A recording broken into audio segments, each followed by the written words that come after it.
Mabibila na rin kita ng gamot. Mapapacheck up na kita, ma. Sana nga, anak.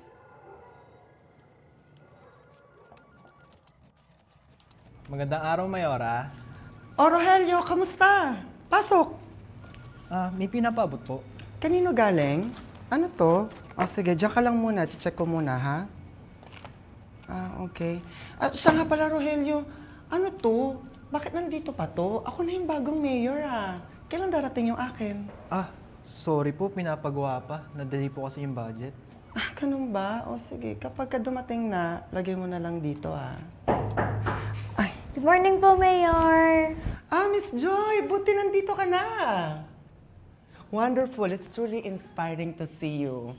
Now that you're here, we have already decided na kunin ka namin para sa aming Diversity Foundation. Diversity Foundation po? Yes, exactly. Ikaw mismo. Miss Joy, imaginein mo, kapag ka ikaw ang naging mukha ng mga advocacy campaigns namin, mga billboards, mga events, baka nga pati TV, what a better symbol for inclusion. Walang iba kundi ikaw. Pero, Mayor, sa ibang role po ako nag-apply. Actually, magaling po ako sa office management. Yes, Joy. Pero this is bigger. Joy, yung kwento mo, napakalakas, kakagatin to ng mga tao. Don't you want to be seen and inspire? Don't you want others like you to believe that they are also part of the society? I want to be seen po, pero hindi isang simbolo.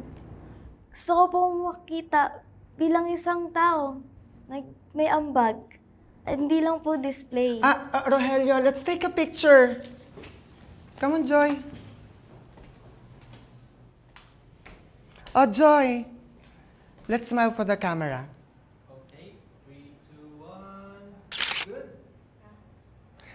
Sorry, Joy. Ano nga ulit yun? Pag-isipan ko na lang po muna yung offer niyo, Mayor. All right, of course. But I'm pretty sure, Joy, you will make the right decision. Thank you.